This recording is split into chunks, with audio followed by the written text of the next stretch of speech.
Welcome into the Official Jets podcast. Dangling a steak in front of a lion and you ain't got no cage in between you. He gonna get to that steak. So let's go inside the matchup. A motivated Aaron Rodgers is a dangerous Aaron Rodgers. Game day and every day, score a jewelry touchdown with Kendra Scott. Shop fashion and fine jewelry fit for another winning season at your local store or at kendrascott.com. Shine bright, do good with Kendra Scott. All right, gentlemen, we got about 23 minutes here to get to a lot of topics. Mr. Mangold, thanks for joining us today. Do you like the new set? I miss my comfy chair. You do? I will say that now. Okay. Bart, how you feeling today? I feel good. Y'all gave me a nice little thing to put my foot Oh, you got a on. box? I Back. didn't get a box. Maybe not. That's why your lumbar is burning. You know athletes don't know how to sit up straight. Like proper posture for us is painful. All right, let's set the landscape. Jets 2-4, Steelers 4-2. Sunday night ball game in prime time in Pittsburgh. How critical is it for the green and white to get back to the winning side of things after losing 3 straight? Very critical, and I'm a little concerned. I think history tells us that the Jets have not done well in Pittsburgh.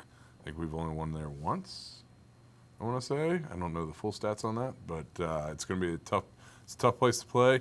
But it is a critical game for us this week. Yeah, a lot of those L's came to a Hall of Fame quarterback. That they don't. I mean, I know Russell Wilson may be borderline, but he's not the player that he was in Seattle. So I don't worry about that. This is an opponent that, man for man, the Jets are better than. They have to go and perform like that.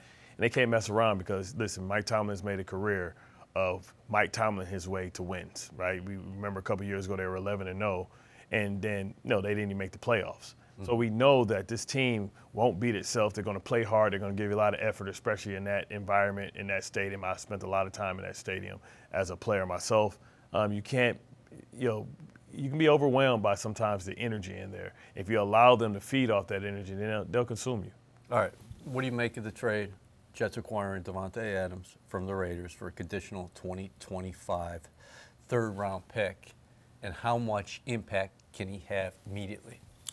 I think as long as he's healthy, which I think they'll test out this week, and he got cleared by the doctors and everything, he'd have a huge impact to begin with because now, your coverage has been focused strictly on Garrett Wilson, who has been opening up recently and getting, even though he's had the coverage roll to him, been able to make plays. Now you have a 1-2 punch. Who do you double cover? How do you do that? And if you do, then if you double cover both of them, now all of a sudden the run game's there. So I think he can have an impact on this offense very quickly. Jets had 15 plays to 10-plus yards against the Bills, 8 of 20-plus. Like Nick was mentioning, you had a 100-yard rusher with Breece Hall. You had 2 100-yard receivers in Garrett Wilson and Allen Lazard. Now here comes Adams. The one thing that stands out, probably why the Jets ended up losing that ball game to the Buffalo Bills, yes, there were a pair of missed kicks, but ultimately you were 1 of 4 in the red zone. How much does Adams change what you're doing, especially down there?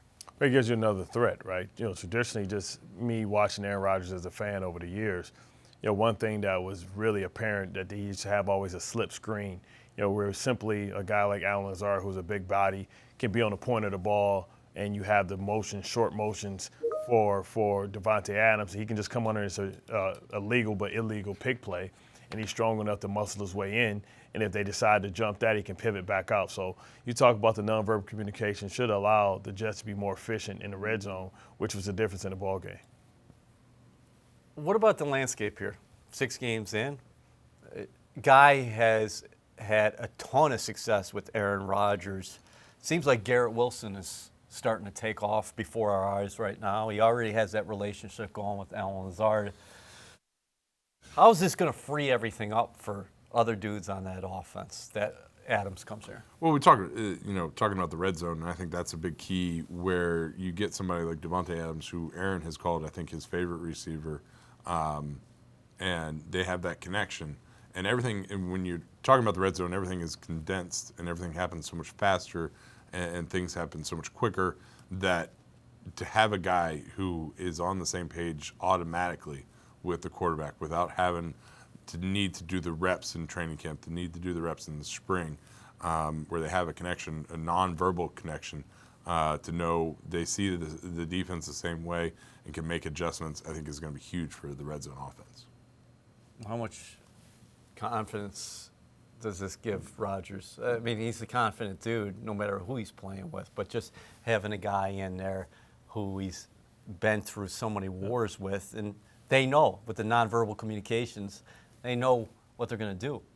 I mean, confidence is one thing, but I think the word we're looking for is comfortability, right? Somebody that he doesn't have to teach why he needs you on the red line or why he needs you at this depth or why, when you see that, you have to turn around and look for the ball at this measure because he's already done that. So now that gives him 2. So that allows the other guys to get caught up to speed, but not, for us to, suffer through the learning process because sometimes that can be difficult. No different than when I came over here, and rec system was put in. I was accustomed just to Haloti or Trevor or Suggs knowing, where they are supposed to be. But also I understood their game speed and I knew what it looked like. So when something happened, I didn't have to communicate with them. I could react to what they were doing because I could tell what their body language was. So now with Aaron, you talk about those pivotal moments until everybody gets caught up to speed, and that only comes with reps. He can lean on the 2 guys that have had the most reps and a guy that's going to catch the football. The issue with Allen Lazard is the fact that he does understand how to speak fluent Aaron, but he doesn't always be the most reliable pass catcher. You talk about a couple games ago, 10 attempts, only 4 receptions. You need more efficiency. And, even with Garrett Wilson, 22 targets, 13 receptions, that means that it's, 9 drops or nine non-receptions. So I think with Allen Lazard, Adams, and Mike Williams when he gets healthy, who knows they work Corley, Conklin, Brees. It just gives you guys that can make those 1 or 2 big plays and the guy to have is they take away everybody else. Can we just suddenly pick up those name drops that we had there? And Haloti. Yeah. And Pretty good player. Yeah. You're just dropping all-pro name drops right there. Yeah. Well, like how comfortable it was, the chemistry that you had with Alan Faneca and how you had with Brandon Moore. Yeah. You know what I mean? You had that comfortability with them, and then I forgot when Slauson came in, it was a bit of a learning joke. process. All right, just take the joke. You're dropping all-pro names down. Oh well, I was fortunate. Made my job easier. Yeah, exactly. Yeah, he had success both places. You had success at one place. I can only stay one place. Game day and every day, score a jewelry touchdown with Kendra Scott. Shop fashion and fine jewelry fit for another winning season at your local store or at kendrascott.com. Shine bright, do good with Kendra Scott. Garrett Wilson, you are a fellow, the Ohio State Go Bucks. product. How much can he benefit from Adams' arrival? Because I know he's the number 1 target here before Davante comes, but Davante has had so much success with Aaron Rodgers over the years.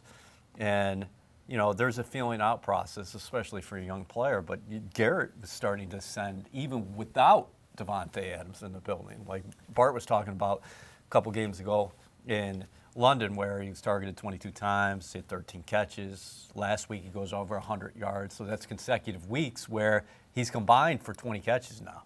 Right, and I think this is almost an opportunity to take the work that Aaron and Garrett have done together, and Aaron as the teacher and Garrett as a student, and now the student of Garrett can talk to another student who's already gone through the class and can kind of put a rubber stamp on the information he's gotten. And so he can see, he gets the information from Aaron and has to process it himself and understand, and they work through that. Now he can kind of peer check that and be like, all right, obviously I know as Garrett is looking at Davante, he knows that Davante has been termed, Aaron's favorite receiver. Hey, he's telling me I need to be here at this, or I need to see this, or I need to see that. Is this really, what's the important part of this information? And are there other nuances that I don't even know that you've been through? So I think that's a huge help for him. And I think Garrett should take the opportunity, and I think he will, because he is a fine Buckeye, and understanding the learning process that he needs to utilize not only what he has in Aaron and getting the information, but then peer checking that with Davante and saying, hey, you've done this for many years and many catches and many touchdowns. Is this the way that you're seeing it by the way that it's being told from Aaron? And am I seeing it the same way? and fact-checking that. And I think that's a huge opportunity for him. Can you put safety help over top of both of those guys? And then if you choose to, ultimately what's going to happen with Breece Hall and Braylon Allen now? It depends on who your personnel is. Like, some people can do that because they have a stud at cornerback or two good cornerbacks as well. Not all teams can do that. But, most teams probably would decide to play some form of a zone, right, to make sure that they keep everything in front and then see if Aaron Rodgers has the patience. We saw that happen with Patrick Mahomes. They just play those two high safeties and say, you're going to dink and dunk us to death and hope that maybe you fall behind the sticks or one of your linemen has a false start and say, hey, okay, we're not going to give it the big play. We're going to make you go 11 play drive. Let's see if you can be disciplined, which is something that the Jets have struggled with. So, it's always counters to everything. Yeah. You have the advantage, you have a disadvantage. You have to understand what our style of play is. You have to dictate your style of play to the opponent. So, I think the answer for that would be maybe two high safeties or some type of form of cover three, because it leaves you vulnerable in the run game. Because if you go to two high safeties, then that means you're light in the box, and the Jets have to make teams play against it. But it gives you options to be able to have scheme diversity. Breece Hall had legitimate ground games against the Bills. That was his best game of the 2024 season. He's got to be delighted about Adams entering the building as well. No, definitely. I think that all of a sudden now you're worried about the pass game and everything that the two-headed monster of Davante and Garrett Wilson bring to you. And now, as you're looking at it for a running back, like, all right, well, now we can get a hat for a hat, and you can make that little crease, and I can take advantage of it. So I think he's got to be licking his chops at the opportunity. You guys played for a long time, more than a decade in the National Football League, each of you guys. How much does all the changes around here impact what's going on in the room? You have an interim head coach. You have a new person calling signals in Todd Down. You just played your first game with those two, and now in their new positions, and now you're bringing in a star into your offense 7 games into the season. We've experienced that. The first year, I think we fired Coach Locke. We fired Mark Carrier during the season, traded for Braylon Edwards. It's part of the course. I've experienced it. It wasn't the head coach. But, you spend more time with your coordinators and your position coach than you do the head coach. So, the schedule, I think, is probably not going to deviate. It's going to be the same schedule that guys are used to. So they just have to get used to, maybe the emphasis from an offensive standpoint. On defense, nothing changes. So, athletes are used to change, and we deal with change pretty fast. Whether it's one of your best players going down, you have to adjust, and the next man got to step up, or you lose a coach. From afar, how do you think they responded to Brick's first game in his new role, and then Downing as well? We talk about the offensive gains. Unfortunately, unable to finish there, and the Jets think Aaron Rodgers gets on McAfee this week and said, hey, I think we can get on a run. Yeah, I think as a player, you always have that confidence that you can go on a run at any point. I would have liked to seen a little bit more of a cleaner game this past week. Too many penalties. I think a lot of the penalties were ticky-tacky, where the refs just wanted to be on TV anyways. But, you want to clean it up, and, hopefully now everyone kind of settles in, like, all right, we got our first one out of the way. Here's how the operation works, and this is what we're going with forward. So now you have a better understanding, and I think that was kind of what you wanted to see out of the first game, and does that translate into the second game?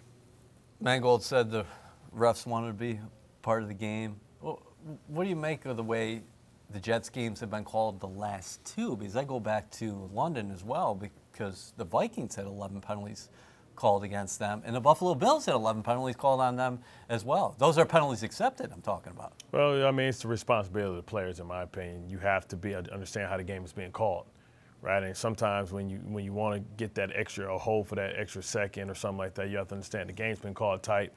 Sometimes you just got to let your players make plays, because, if I look at the one that was called on Tyron, you weren't stopping Braylon Allen anyway. Like, it was already over, But, guys are drawing fouls. I think that Josh Allen, he flopped. Once Kinlaw had him, he jumped back and physically jumped back, and it looked worse. And, guys are calling plays from the back, and they're coaching, like, the result, not actually the action.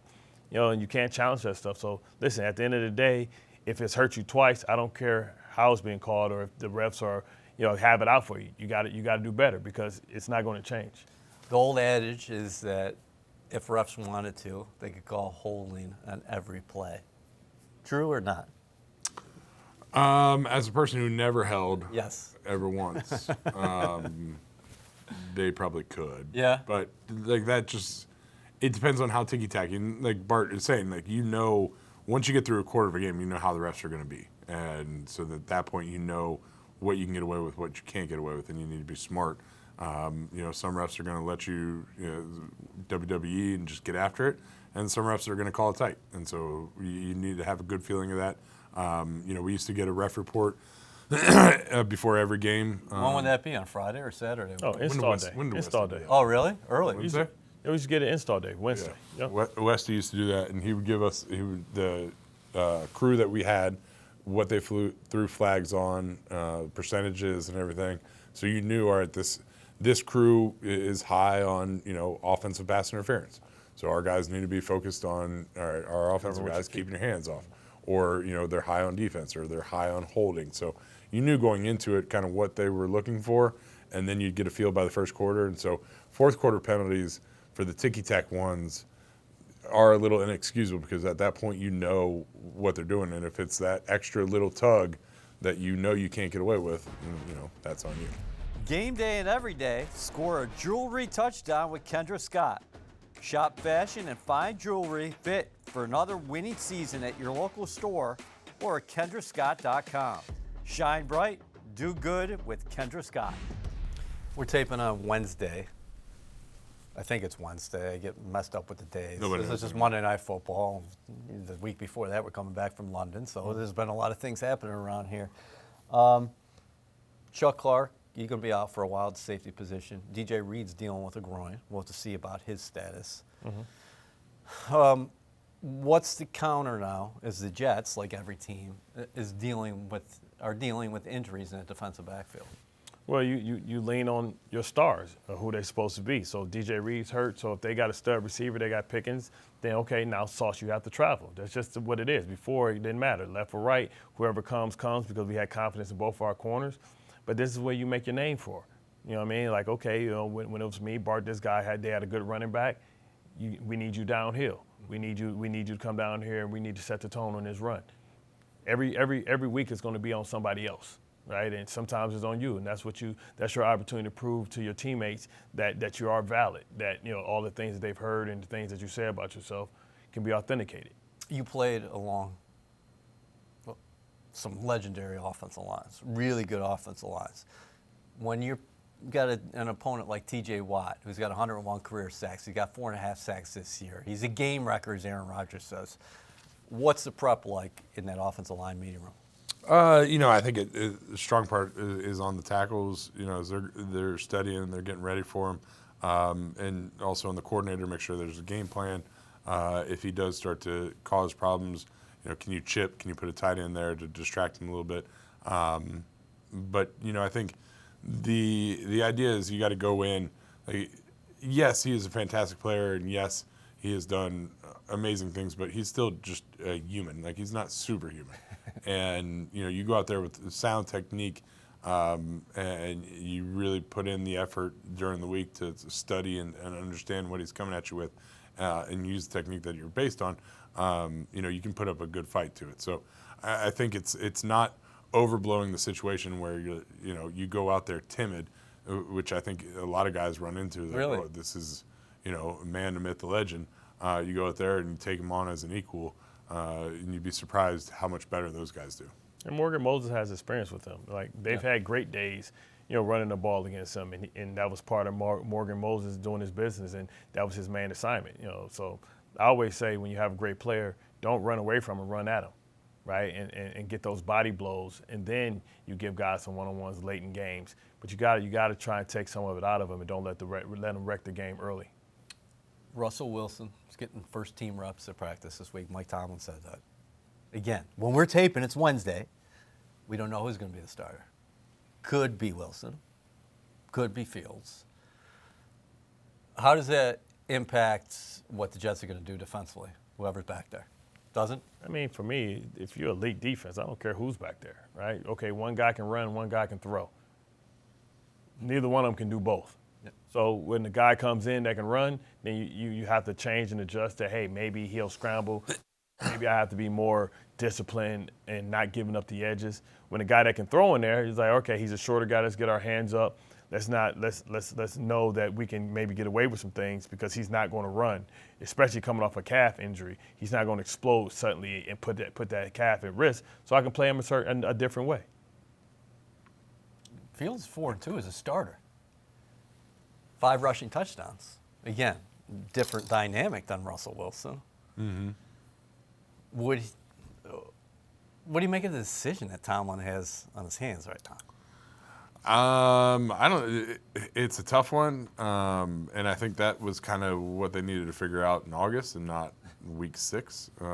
So I'm surprised that they're still going with it. I feel like at 4-2, you ride your hot hand. Unless you think he's holding your team back and not giving you the best opportunity. But you also don't know what you have in Russ, coming off an injury. So, if you throw him out there for 2 series and it's worse than before, then you look like an idiot. So I think getting the reps now is kind of just them, testing and seeing, all right, is this better than what we have? And so I don't think it's going to be a 2-quarterback situation in the game. I think right now they're in a testing phase for their offense to figure out, which quarterback gives us the best option. And I think they'll go with that quarterback for the game. I don't think it's going to be a 2-quarterback system. Let's look at both sides of the coin. Can it get late early? Because this is only the 7th game for the Jets. So 2-4, It's already late early. Yeah? If you're trying to go to playoffs, you're damn sure trying to win a division, you can't have 6, 7 losses. I think that disqualifies you from winning the division, especially when the opponent in front of you only has 2. So you have to figure it out, 2 or 3. I don't know how many the Bills have. I don't remember. But you can't afford it. This division is too deep. And you have to make sure that you're able to stack wins. That's why when it's games where you're supposed to be the favorite, you got to win those games and split with the good teams. Can you feel a little bit snake bitten, considering what's happened of late? You lose a 1-point game to the Broncos. You go over and play in London, and you're right there at the doorstep at the end, interception. Then you have opportunities to take control of that game against the Bills. And unfortunately, you come out on the losing end of that.